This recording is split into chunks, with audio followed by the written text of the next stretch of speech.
my name is Maya, and around 8 months ago at this point, I was violently ripped away from my dad and forced to live with my abusive mother for like 7 months until recently escaped.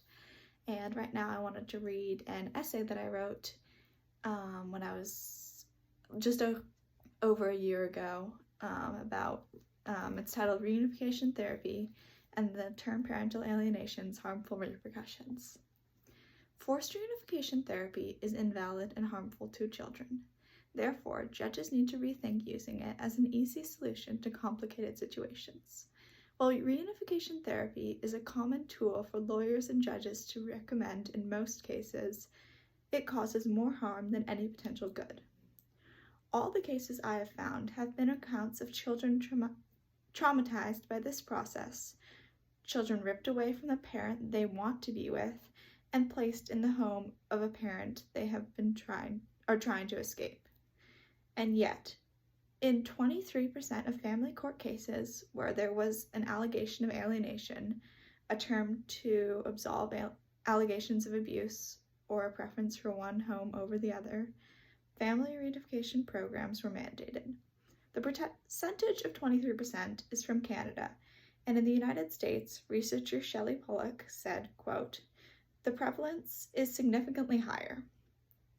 Parental alienation is a term often used in custody battles by parents accused of abuse, whose children refuse to see them. Parental alienation has been dismissed by the American Psychiatric Association, the American Psychological Association, and the American Medical Association.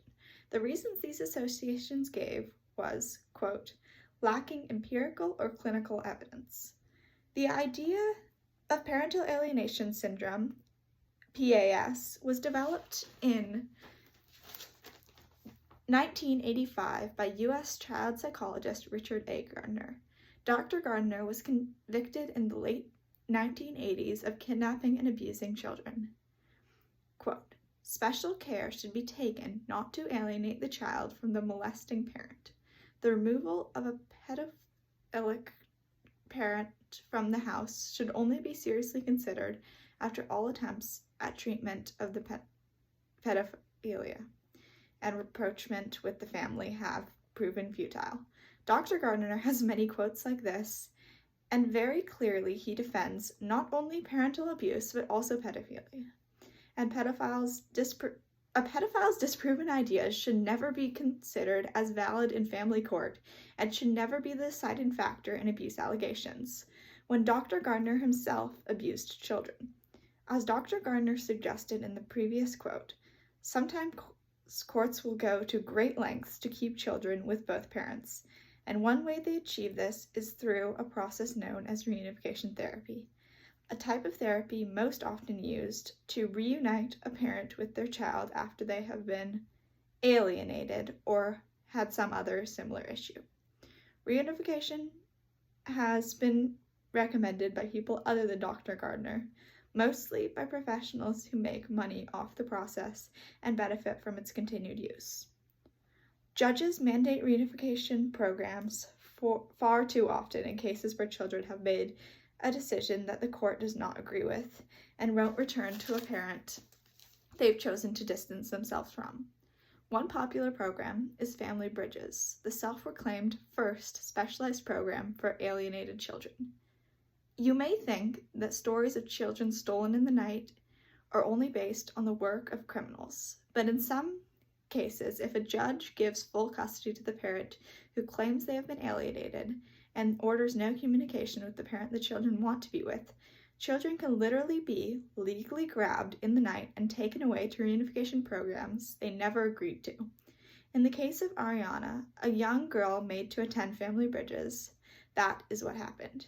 Here is what she said describing being taken. Quote, "I fell to the ground, screaming, 'Don't take me. I don't consent to this.'" End quote. But after transport agents told her the judge would put her in jail or a psychiatric unit if she didn't come, she went and was forced to complete the program.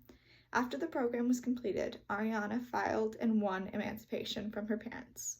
But many children are not so lucky and are forced to live out their childhood, counting down the seconds until they're 18 and can escape. The legal control of parents they fear and resent. The word reunited sounds nice, but reunification programs are anything but.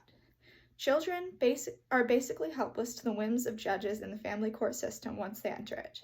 All it takes is a parent willing to hire a lawyer and suggest reunification therapy for a child to be forced into the programs, sometimes even with threats of incarceration or being committed to a psychiatric unit.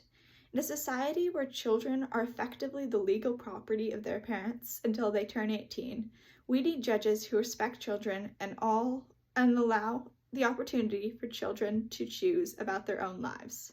We need a system where children don't have to spend their lives waiting for it to be finally over.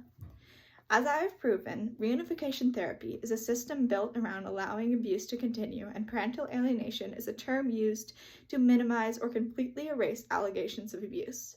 Judges need to update their thinking on these practices and think a lot more on the consequences of separating children from the parent they want to be with. When a child is forced to have a relationship with a parent they don't even want to talk to, they will most likely be resentful and want to leave as soon as possible. It is just human nature to want freedom and make decisions about our own lives. And while it is true that not having a relationship with both your parents at a young age can be harmful, it is also true that living in an unsafe home with someone you don't want to be with will cause harm mentally and mental repercussions far beyond childhood. So that's the essay that I wrote even before I was in like the worst reunification, when I was just looking up some of this stuff. I just wanted to share that. I wrote when I was 15 on